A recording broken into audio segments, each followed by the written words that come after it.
Hey, I got an email from Duncan in Northern Ireland, and he and his club are starting an escalation league.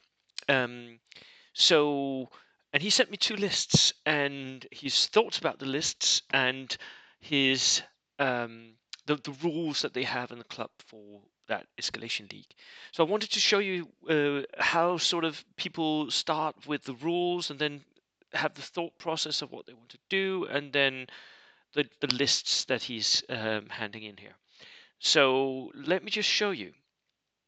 Right, the rules are here. Right. Duncan writes that he's starting up in January, this January. So anyone wants to get in touch with Duncan, let me know, and I will see what I can do. Um, and he says that his club is tend to do competitive play, but with more historically influenced lists, so like large squads and LMGs and stuff. Um, so and that's absolutely valid if that's what you like. I'll just say that this is the competitive channel. I don't do historical bold action at all.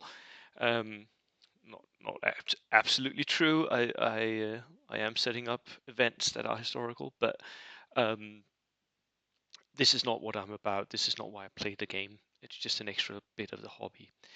Um, they're playing 700 points. I like that. That's a quick game. So, like, most players should be able to do that in 2 hours flat.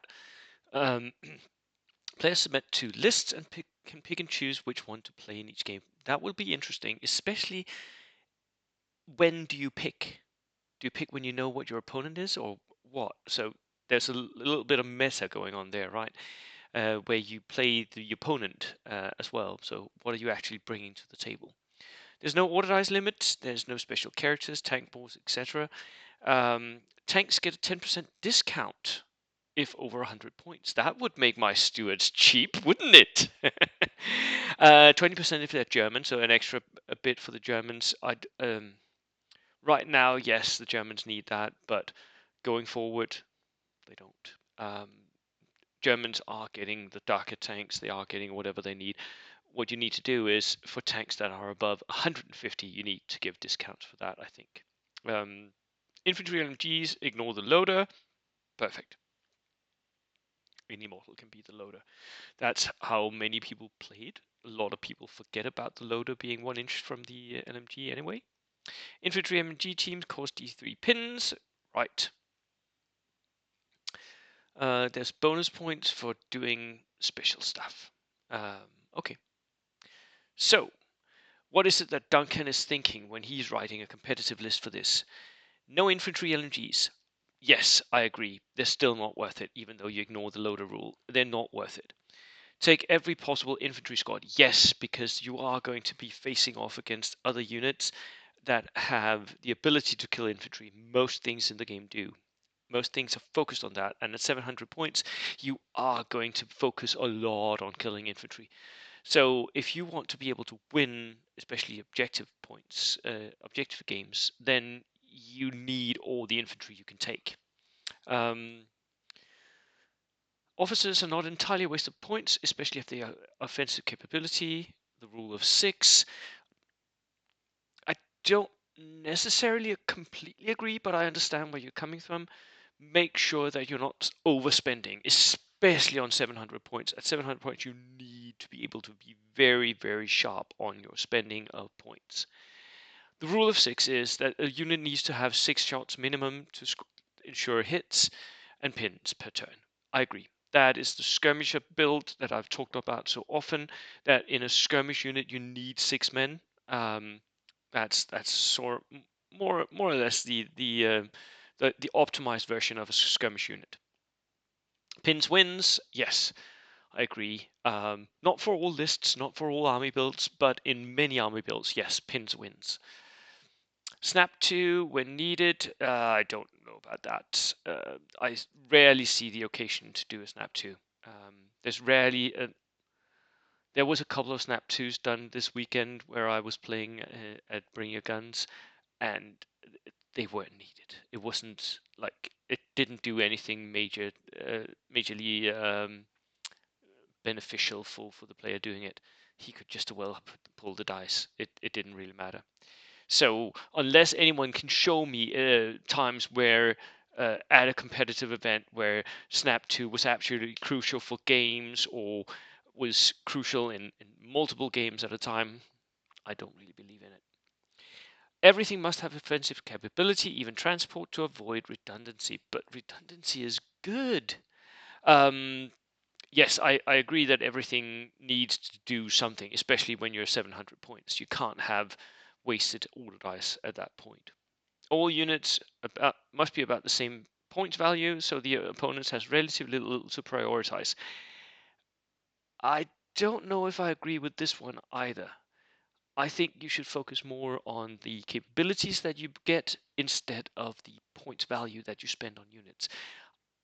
I think that a good opponent will be able to prioritize no matter what, and the points value sunk into units isn't really a factor. It's typically what what is dangerous in the opponent's list, and that will be what they focus on. Boom, boom, boom. Your army is vulnerable in kill points, and as Duncan only takes soft skinned and lacks armored punches. Okay. Um, Also low on explosive weapons, so hard to take. Oh, yeah, that isn't good. 11 to 12 pins a turn. That is good. So you can outpin an enemy each turn. Right. Let's see what Duncan is bringing, shall we? Let's go for the first list here. And this is a US. Yeah, yep. I thought so, Duncan. Um, a lot of the thoughts that Duncan has here about his lists are very, very American player focused. It's what I see many American players think about lists. So a second lieutenant here, regular, with 2 extra men. Um, maybe you can buy him in experience. I think you should. Um, you're spending a little too many points on it, and it means that the lieutenant here, you're going to treat him like an infantry squad, aren't you? But he's not, and you're overspending on 3 regular dudes. They're just 3 men with SMGs. The maximum amount of points you should spend on that would be 39 points. Um, so 10 points per regular man and 3 points per SMG.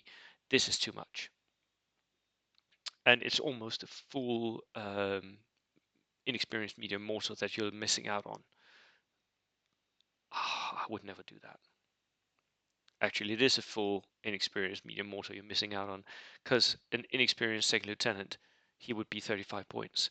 So that's exactly an inexperienced medium mortar. Get that.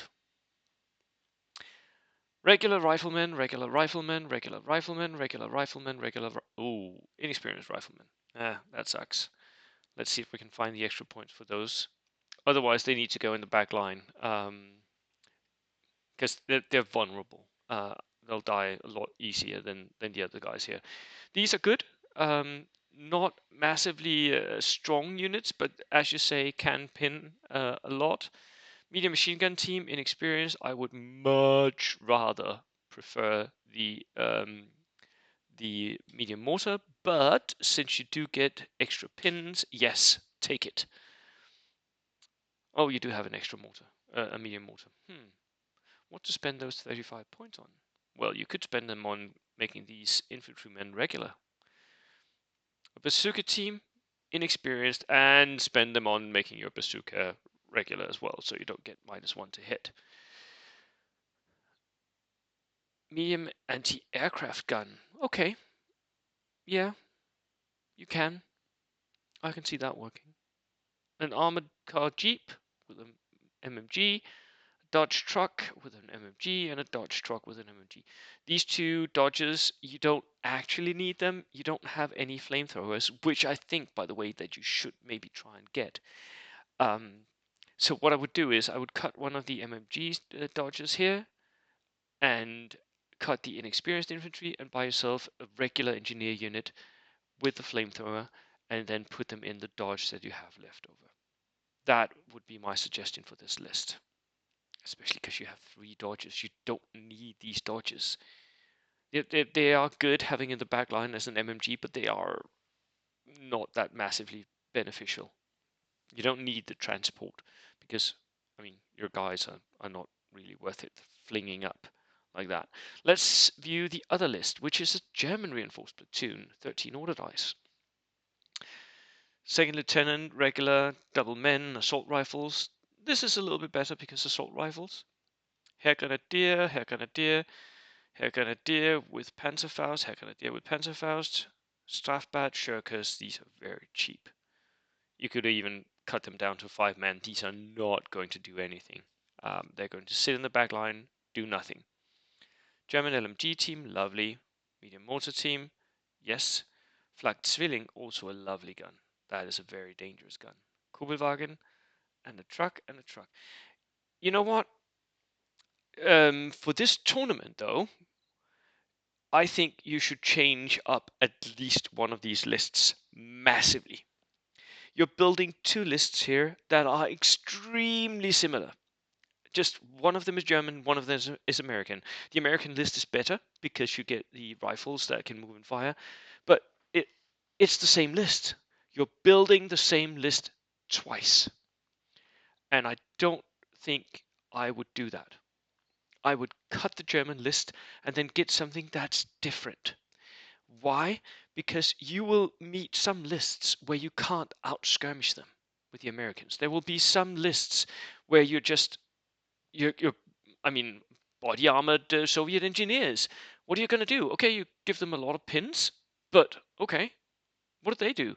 They move up in their tank run rush, or I mean, if you have um, a list that has two armored vehicles, you're screwed.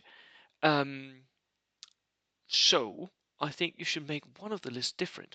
So one list can deal with the things that the other list can't.